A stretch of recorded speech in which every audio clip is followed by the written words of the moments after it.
Yo, what's going on, everybody? BrendanMushi. Got another Guilty Gear Strive developer's backyard that we're going to be looking at together. Going to critique some things, talk about what we do like, what we don't like. You know what we do. Apologies that I have some nappy ass hair right now. Your boy needs a haircut. But, you know, I'm in quarantine, so I mean, I'm not really going anywhere. So you guys are just going to have to deal with it. All right, let's take a look at it. Okay, so it looks like it starts off by telling us about Giovanna. Most of the information here seems to be what we already know. Yeah, she's an officer in the Special Operations Unit that protects the President of the United States. She uses her pet wolf, Ray, that can possess her, and she gets green skin and looks like Fiona from Shrek and gets superhuman speed. Cool. Oh, she's Brazilian. That's actually pretty sick. This kind of talks about her personality a bit. I know she likes kids, she likes animals. She can come off with a bit of an attitude. She's got some sass.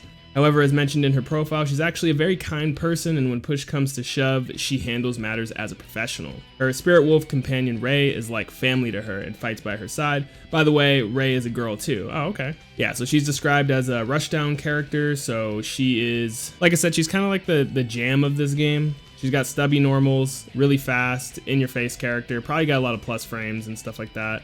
So this is what sticks out to me. Also, she has a unique mechanic which increases her damage output as her tension gauge fills. That's what the fuck I'm talking about. That is my shit. I love when characters have unique abilities that are like specific to them. I think that's really cool. So I'm glad that she has something like that. Like Nagoriyuki's got his blood gauge, and she has her damage output increases as her tension gauge fills, which is pretty cool. That gives you some kind of choice with the character as to whether you want to keep the gauge full or not. And we haven't seen anybody else have anything like that, so that is sick. I actually really like that. Dude, I'm gonna tell you right now, the green skin with the pink hair just does not, it's not it for me, man. I imagine it'll look cool with some other colors. Oh, I don't know if like her skin color will change to a different color. Like say you pick like a blue Giovanna color, is her skin gonna glow blue or is it still gonna glow green? I feel like that shit might go hard. See, I'm thinking ahead. You know, I always gotta look fresh. I always gotta make sure I got the freshest color. Like don't even, it's always about the drip. I'm always thinking about the drip.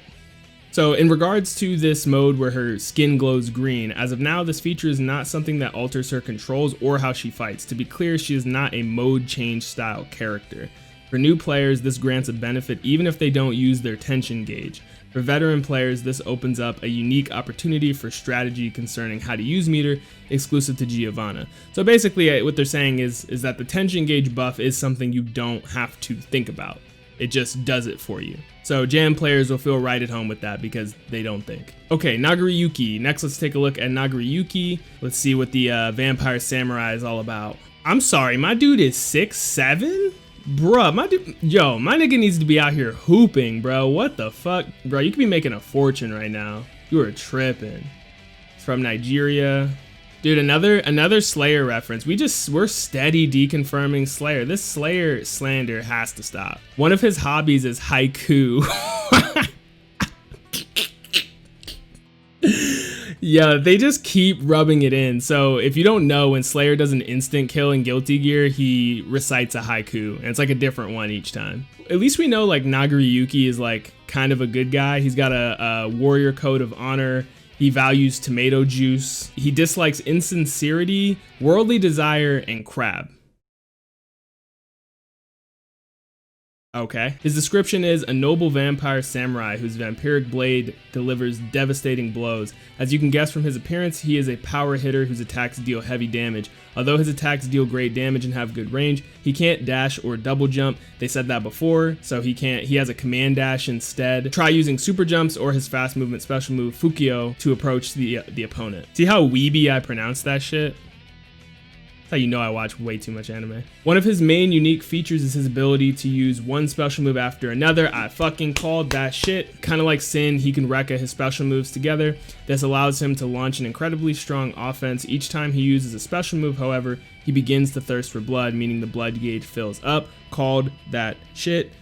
The gauge filling up actually increases the range on his normals. I figured it only did something once it filled, but that's interesting. So like actually filling up the gauge to where it's like not quite full still actually benefits you. So that's actually pretty cool. The blood gauge isn't just simply managing it so that it doesn't fill up and you go into the rage state. You also can kind of want it to be a bit high so that way you can, get more range on your attacks. So that's actually pretty cool. I like that. However, when it reaches max, Nagoriyuki goes berserk and forcibly switches into the blood rage state. And that's what we were talking about before. I think that's in the trailer when he, it looked like a super in the trailer, but it looks like he's powering up and his mask comes off. The animation as he enters this state leaves Nagoriyuki vulnerable to a painful counterattack from the opponent. Oh, okay, so if you go into blood rage state, it actually puts you into a punishable state. I'm assuming that's kind of like when you go into Dragon Install with Soul and it runs out and he's like stunned and he grabs his head. It does that when you go into it, so you have to be careful about that. Also, landing his command grab special move, Blood-Sucking Universe.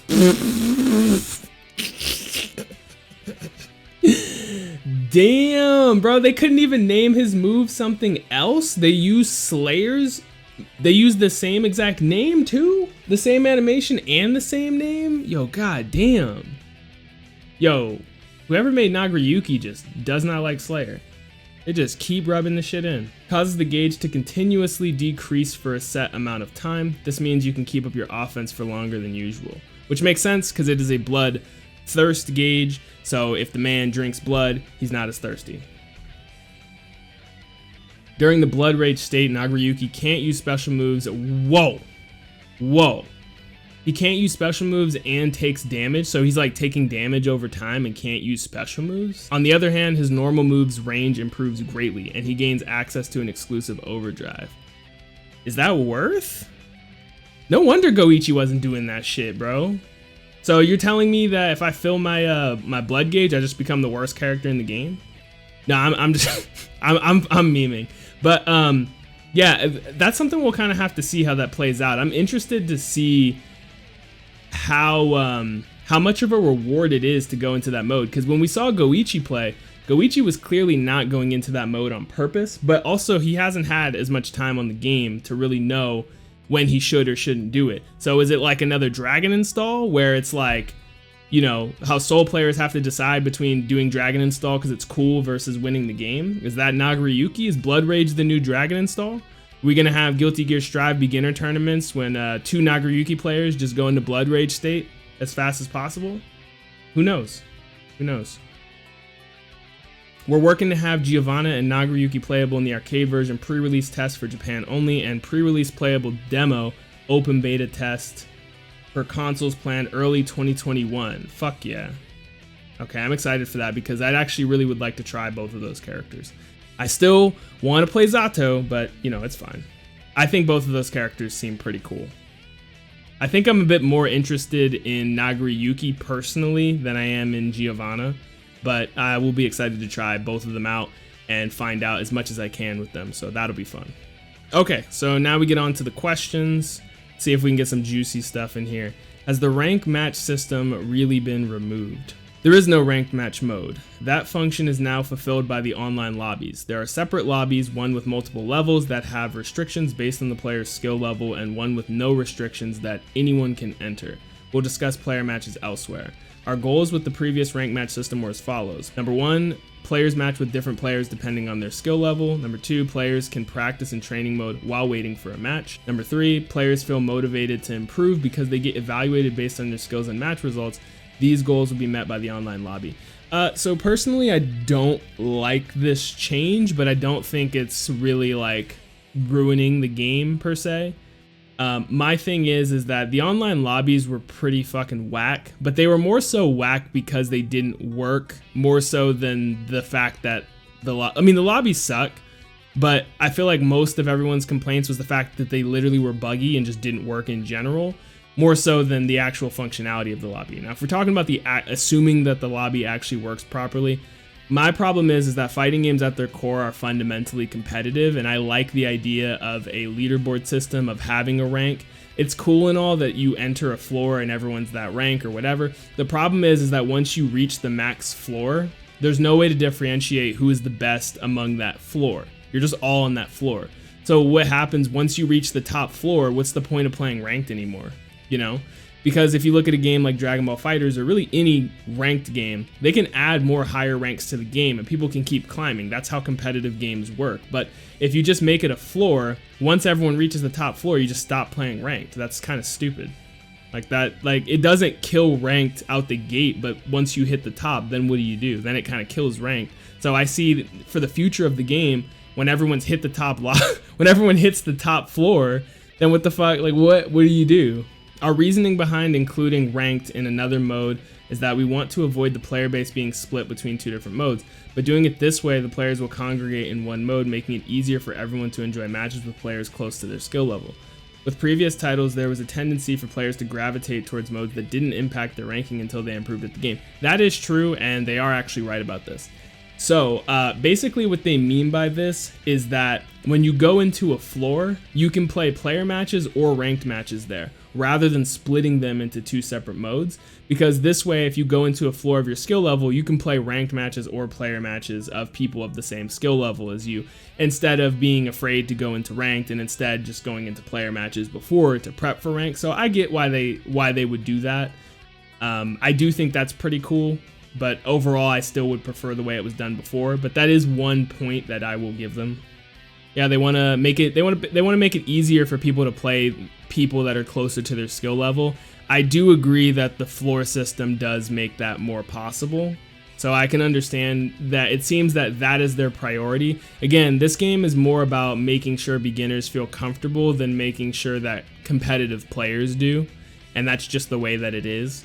So it just depends on the perspective that you look at it from. If you look at it from the perspective of a competitive fighting game player, if you're a fighting game boomer like myself, this is probably really fucking upsetting for you. But if you're a fighting game zoomer, then it's probably not. This is probably really exciting for you. I have a question about online matches in the new game. Will there be a ranking system or other similar system in Strive? There is a system that restricts the lobbies players can enter based on their skill level. While similar to the previous ranking system, this is a renewed version of the prior concept. As mentioned earlier, our goal is to provide a fun experience for a wide variety of players. Our goal is to solve the issue of players avoiding matches due to being overly concerned about the fluctuation of points or maintaining their win ratio. People, pulling the plug, getting salty, whatever. Players can then enjoy matches with others close to their skill level, creating a situation where they don't lose anything even if they don't win a match, and can avoid matching with players at a different level. I mean, wouldn't they lose the ability to go to the next floor? Because, I mean, people are still going to do that. If I play you on floor number 2, the thing that's on the line is me getting booted back to floor number 1 if I get washed. But if I beat you, I might go to floor number 3. So, I mean, like, people are still going to be concerned about that, because it's a competitive game. I mean, I get what you mean, but people are still going to be concerned about that. As we felt the previous system didn't accomplish this, we felt it was necessary to attempt something new, such as merging the modes. We've also included systems other than points so that your floor placement is determined not only by the results of your matches, but by the contents of the matches as well. That's probably referring to that grid that no one gives a fuck about, that like shows your defense and attack and everything. They probably have some arbitrary algorithm that doesn't matter that determines how good you are. Question 3. In the console version of Xrd, player rankings were only affected by ranked matches. What are the plans for the system in Guilty Gear Strive? Personally, I'd be happy if there was an option for long sets rather than only best of 3. That would impact your ranking. I highly doubt that's the case. We don't currently have plans for long sets that impact your rating. Yeah, I highly doubted that. I also enjoy that system personally, but having rankings impacted by repeated matches between the same players could potentially disrupt the balance of the ranking system. Dragon Ball! However, we have plans for a point and ranking system separate from matchmaking that allows players across the world to compete with one another.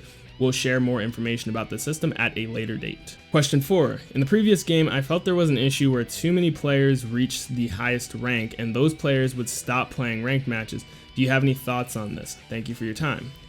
In Guilty Gear Strive, there is a special floor only for players with truly top-class skills. This floor has a special system where players lose the right to enter unless they maintain a certain record within a determined time period. We've designed it so that players can feel proud if they manage to reach and maintain their position at the top level. So you do have something to compete for there, but once you're there, you're just like among an elite group, like an elite class of fucking gamers, and none of you is particularly better than the other, I take it, but you're just like better than everyone else.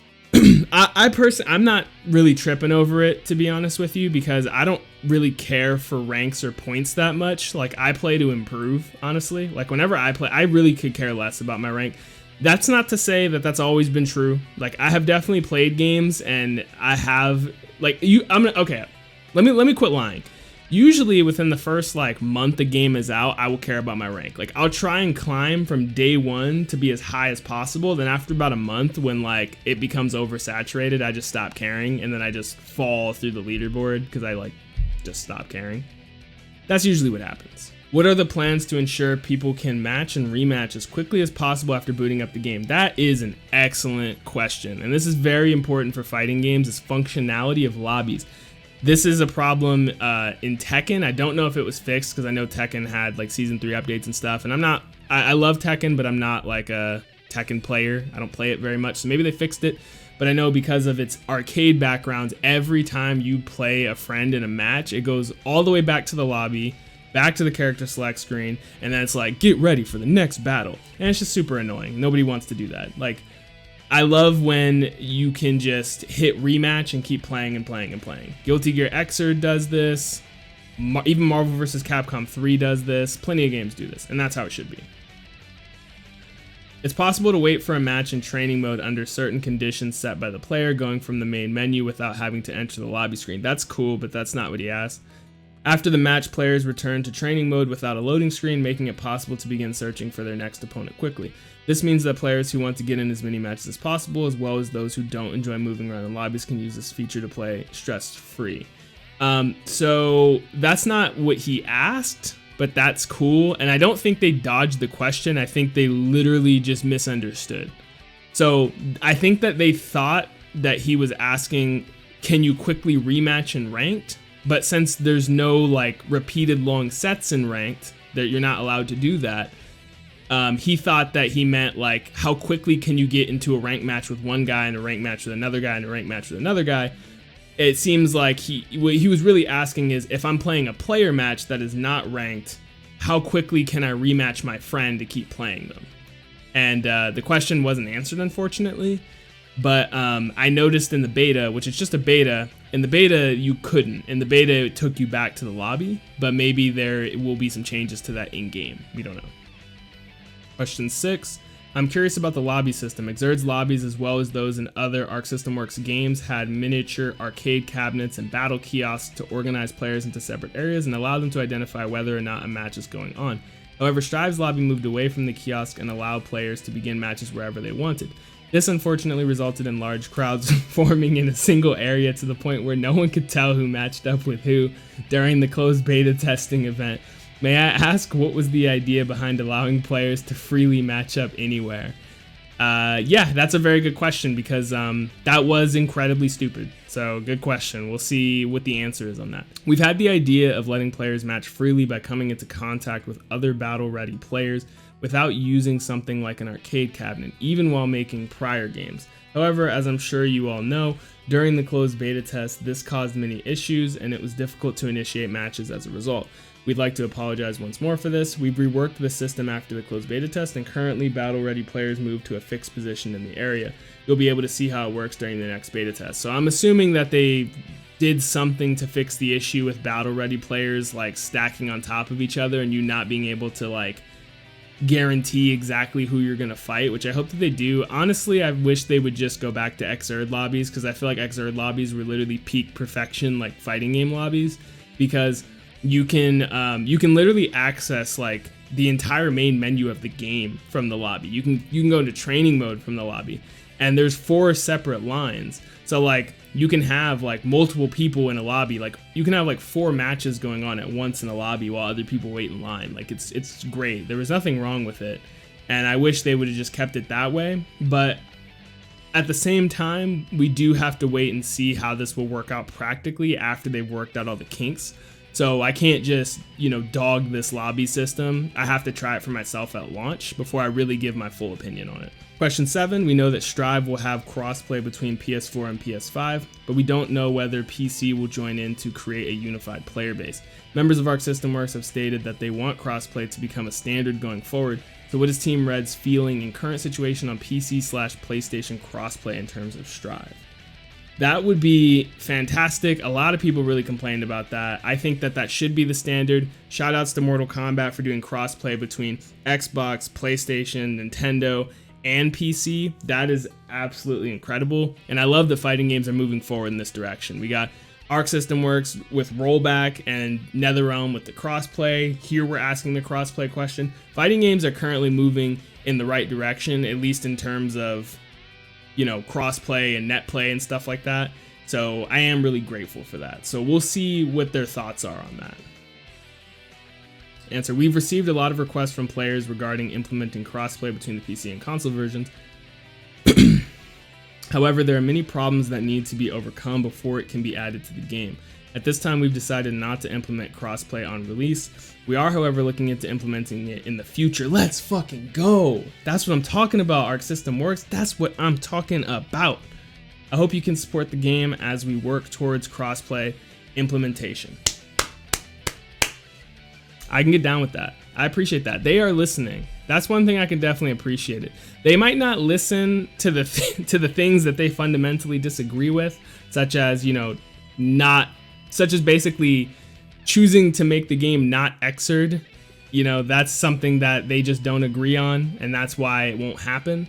But when it comes to something that they feel is genuine feedback that doesn't conflict with their choice to make the game beginner friendly, they do listen. So if we can get crossplay and rollback, that would be just 10 out of 10.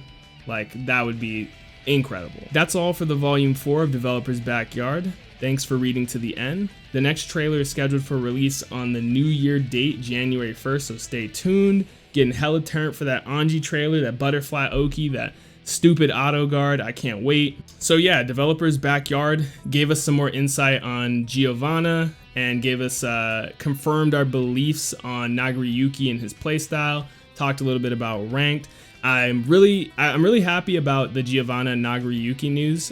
They have more to them than I originally thought, and I'm a huge fan of unique mechanics, and the more mechanics and the more uniqueness each character has is always a plus for me, so I'm really happy about the news on those characters. As far as ranked goes, it's kind of a love-hate relationship. It's like, on one hand, it's better for beginners, kind of takes away from veteran players. As far as the lobby functionality in general, it seems like they understand the complaints and they've done something to fix it. So we do just have to wait and find out and see what exactly they did. So put away the mob mentality and the torches and pitchforks for a sec.